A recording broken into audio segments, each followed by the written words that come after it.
The Millennial Temple, Ezekiel 40:1 through 43, verse 27. Beginning in Ezekiel 40, the specifications for the Millennial Temple and its system of worship are described. Scholars have differed over the question whether these prophecies would be taken literally or in some figurative sense. Some suggest the plans were for a temple to replace Solomon's, which had been destroyed, but no such temple was built. Others find it a symbolic picture of the church, but leave unanswered why such specific details were revealed. Further, those who adopt the figurative interpretation have not agreed as to the meaning of this temple. Inasmuch as the specifications are very specific and imply a literal temple, and inasmuch as having a temple in the millennium would coincide with a period of joy and peace and worship of the Lord, it would seem best to consider this temple a literal temple, though problems of interpretation remain. Ezekiel recorded how the Lord in a vision took him to a high mountain where he was introduced to a man who seemed to be made of bronze. The man said to him, "Son of man, look with your eyes and hear with your ears, and pay attention to everything I am going to show you. For that is why you have been brought here. Tell the house of Israel everything you see." Ezekiel 40, verse 4. In the introduction of the Millennial Temple and its worship in the millennium, Ezekiel was continuing his discussion of the restoration of Israel spiritually, which was incorporated in the predictions of Ezekiel 33 through 39. In the first 4 chapters of the section concerning the temple, 40 to 43, the new temple was described as the center of worship. This was followed by revealing the characteristics of worship in chapters 44 through 46, and the final division of the land for Israel in chapters 47 and 48. As the detailed picture of the temple was unfolded, it was obvious that it could not be interpreted as a plan for the temple built by the returning exiles from Babylon. The temple they built was totally different in its structure. Also, it is unexplainable if you take this as a symbolic sense because the details given were not necessary for a symbolic temple. Accordingly, those who believe in interpreting prophecy in a literal sense believe this will be an actual temple that will be built in the millennial kingdom.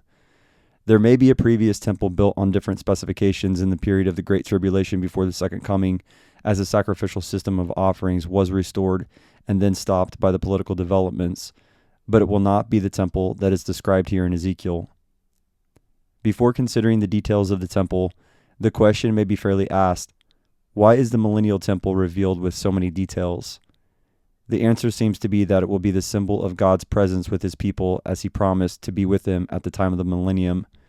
As stated earlier in 37, 26, and 27, God declared, "I will establish them and increase their numbers, and I will put my sanctuary among them forever. My dwelling place will be with them. I will be their God, and they will be my people. Then the nations will know that I, the Lord, make Israel holy, when my sanctuary is among them forever." The sanctuary in their midst will also be an assurance of God's presence in their midst, as God will indwell the millennial temple, much as he did the temple of God and the tabernacle before it. The glory of God had left Solomon's temple as described in Ezekiel 8 through 11. The restoration of Israel as a nation will feature God's presence, re-entering a temple and being with his people visibly.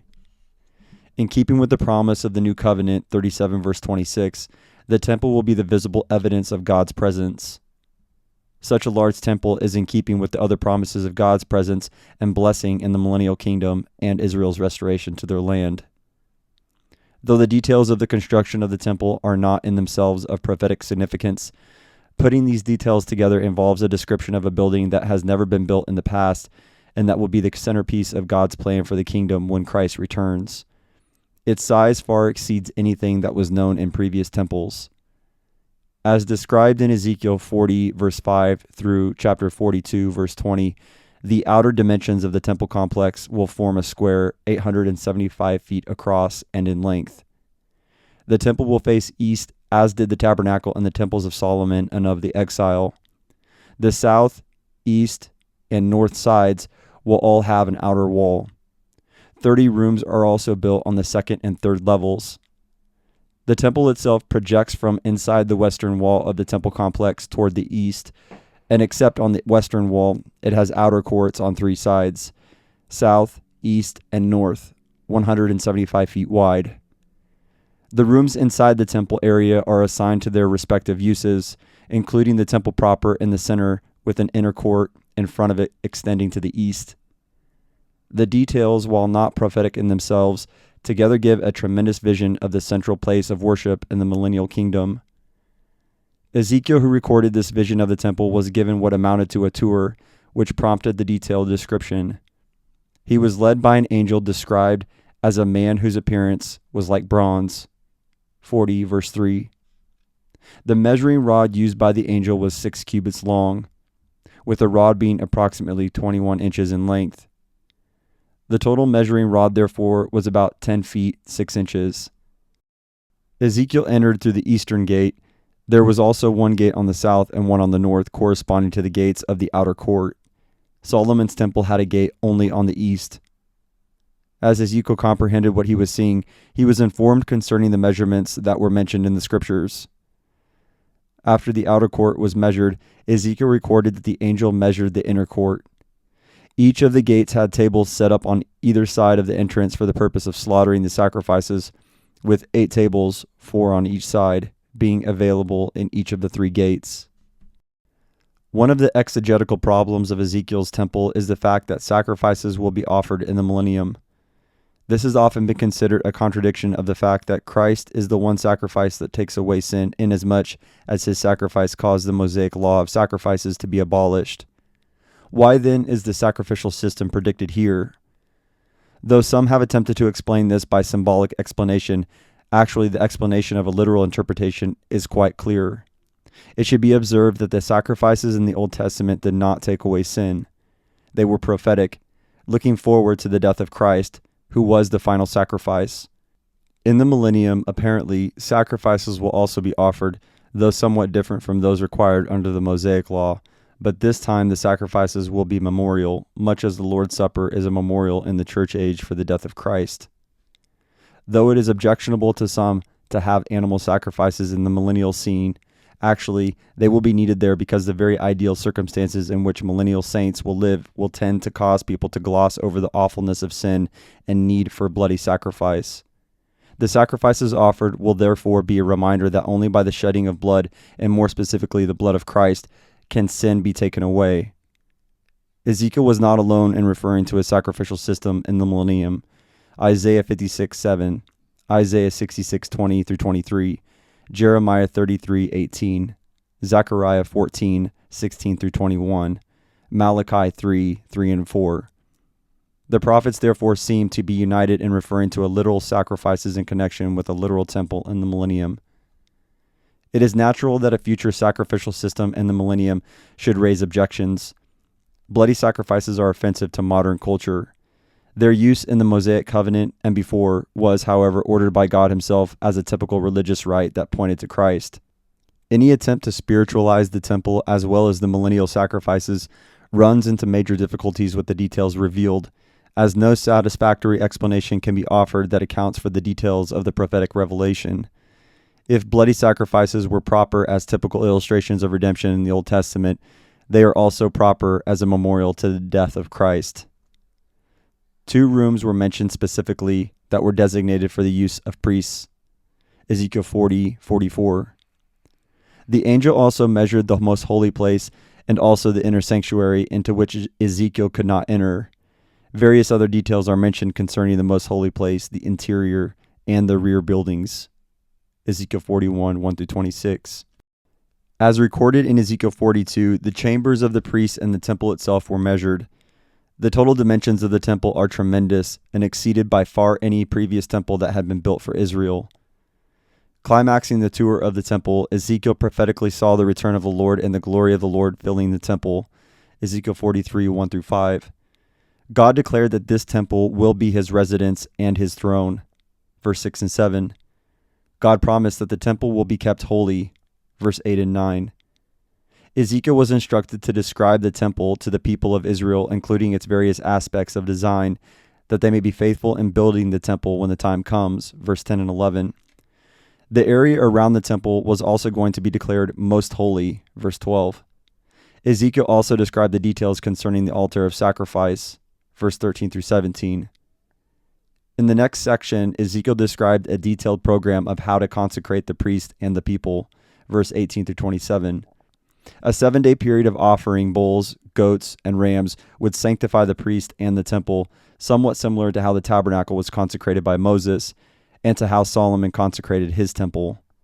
2 Chronicles 7, 8, and 9. Exodus 42 through 33. Following the burnt offerings presented for the people, fellowship offerings, peace offerings, will also be offered. The meaning of this is that God was renewing his fellowship with the people of Israel, and these sacrifices would point back to Christ as the one who is the supreme sacrifice for sin and who made it possible for them to approach God the Father. Hebrews 10, 19 through 25. As brought out previously, there is no good reason for understanding this passage in other than its literal sense. The offerings here do not take away sin any more than the offerings under the Mosaic covenant, but they point back to the one offering of Christ on the cross, just as the Old Testament offerings point forward to the death of Christ. Because the Lord's Supper will no longer be observed, the sacrificial system, somewhat different from the Mosaic system, will be reinstituted by the similar intent to point people to Christ. New life and worship in the millennial kingdom. Ezekiel 44, 1 through 46, verse 24. The temple as the center of Israel's religious life will bring about changes in their forms of worship and in the regulations concerning the use of the temple. Ezekiel was informed that the eastern gate was to be kept closed because through it the Lord would enter. Ezekiel 44, verse 2. David was identified as a prince, resurrected to serve under Christ in the millennial kingdom. David will be resurrected at the second coming, and the kingdom will follow this event as held by premillenarians. The outer wall of the temple will have 3 gates facing south, east, and north, leading into the outer court.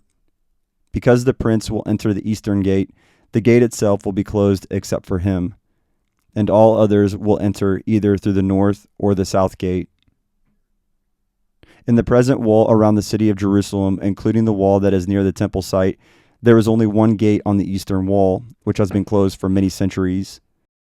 This probably is to be distinguished from the eastern gate, which led into the outer court of Solomon's temple. The eastern gate of the outer court will be opened and will lead to the eastern gate of the temple. Ezekiel 44, 1 through 3.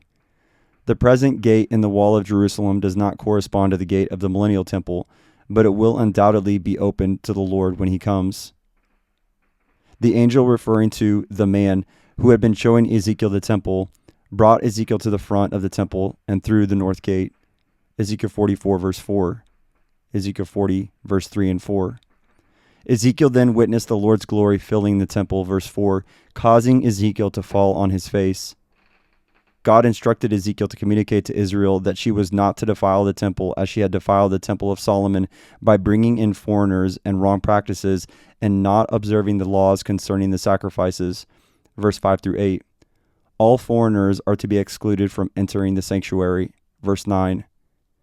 In observing the worship for the future temple, the Levites are limited in their service in the sanctuary to having charge of the gates, slaughtering the burnt offerings and similar tasks, but are not to serve as priests or come near to holy things or the holy offerings. Verse 10 through 14. The priests who are Levites and descended from Zadok will be the ones entrusted with the sacred ministry and will be allowed to enter the sanctuary and minister to the Lord. Verse 15 and 16. They are instructed not to wear woolen garments lest they perspire and are to use linen garments instead. When they go out into the outer court of the temple, however, they are to put on other clothes. Verse 17 through 19.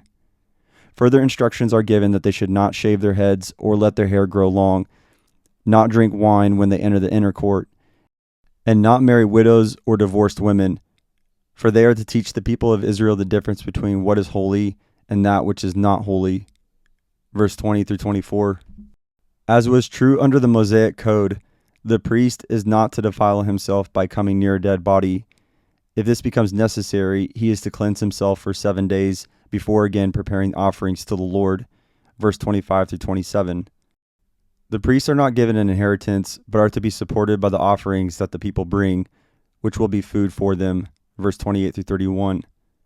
These regulations relating to the use of the temple and its worship can only be taken in their literal sense, as any symbolic interpretation does not fit any other chronological period. The detailed regulations outlined in Ezekiel would not make sense unless taken in their ordinary sense as applied to this future kingdom. Though the priests are not allowed to have a personal inheritance, they are to be given a special section of land. Ezekiel 45, 1-5. In addition to the land allocated to the priests as a place for them to live, which included the temple itself, the city will also be provided with a portion of the land next to the sacred area that will belong to Israel as a whole. Verse 6. The prince will also have a portion of land extending both east and west from this central block of land, and will go all the way from the area allotted to the priests in the city of the Mediterranean in the west to the Jordan River in the east. Further division of the land is outlined in Ezekiel 47 and 48. On the basis of God's plan for them to be a holy people in a holy land, Ezekiel was to exhort the people of Israel to be honest in their present situation, not giving themselves to violence or oppression, but being just and honest in their dealings. Verse 9-12. Details were given concerning a special gift in their offerings. 13-16. The prince will also provide various offerings during times of observance of the new moons and Sabbaths and at other appointed feasts. Verse 17. Special sacrifices are to be offered in the first month and the first day. This offering is to be repeated on the seventh day of the month. The Passover feast will also be observed in the first month on the 14th day, to be followed by the 7-day feast of unleavened bread. Verse 21-25. Special regulations will govern the worship and service of God on the Sabbath and other special feasts. 46, 1-8. The people coming from outside the temple into the outer court are to enter by the north gate and exit by the south gate, or if they enter by the south gate, to exit at the north gate. Verse 9. Further details on their offerings are outlined for various occasions. Verse 11-15. Ezekiel outlined the laws of inheritance as it relates to the prince and the people, with the view that each one should receive his inheritance from his own property and not be dispossessed by the prince. Verse 16-18. Ezekiel was also shown the sacred rooms that will belong to the priest, and where they could cook the guilt offering and sin offering, and also where they could bake the grain offering. Verse 19 and 20. Ezekiel was also shown the other features of rooms related to the outer court. Verse 21-24. The promised land in the millennium. Ezekiel 47, 1-48, verse 35. In the last two chapters of Ezekiel, attention is directed to the river that will flow from the temple and to the various boundaries and divisions of the promised land. The river will flow from the south side of the temple. 47, verse 1. The river is pictured as one of considerable volume, so much so that he could not wade across it. Trees will grow on the banks of the river, verse 7-9, and fish and other living creatures are related to the river. This river will flow into what is now the Dead Sea and will restore its water without salt. The river will reach the ocean to the south of Israel and flow into the Gulf of Aqaba. Though the Dead Sea itself will no longer be salt, but will be characterized by fresh water, marshes will be left that have salt, an important ingredient in the mineral world that will be for the benefit of Israel. The boundaries of the land were outlined for Ezekiel's information, as they will exist in the millennial kingdom. Though some of the geographic places mentioned are not certain, it is quite clear the northern boundary will run beyond Sidon from the Mediterranean north of Damascus, and then come southwest to the Jordan River below the Sea of Galilee, and hence down to the Dead Sea, where a portion of the land south of the Dead Sea will reach the river of Egypt. The Mediterranean will be the western boundary of Israel. As outlined by Ezekiel, the land will be distributed from north to south, giving Dan a portion, then Asher, Naphtali, Manasseh, Ephraim, Reuben, and Judah. Judah's southern boundary will be marked out as the princes and priests' portions. South of this will be Benjamin, Simeon, Issachar, Zebulun, and Gad. There is no reason to question that these are literal places and situations. These prophecies have never been fulfilled in the past, but will be fulfilled in the future millennial kingdom after the second coming of Christ. The millennial Jerusalem is also described as a glorious city with 12 gates, 3 on each side. The gates will bear the names of the 12 tribes of Israel, the northern gates bearing the names of Reuben, Judah, and Levi, the eastern gates being named for Joseph, Benjamin, and Dan, the southern gates named after Simeon, Issachar, and Zebulun, and the western gates named after Gad, Asher, and Naphtali. Ezekiel 48, 30 through 34. Notably different from the present state of Jerusalem will be the fact that Jerusalem will in the millennium have the glorious presence of God. Verse 35. The return of the visible glory of God to the city indicates God's blessing on Israel and Jerusalem in the millennial state. The millennial Jerusalem is much smaller than the new Jerusalem in the new earth that will be the eternal city. Revelation 21:15 through 17. Though many attempts have been made to symbolize the prophecies of Ezekiel as if they were past or present, obviously the simplest and best interpretation, in keeping with the way the prophecy was presented, is to take it in its literal form as a prophecy of future events.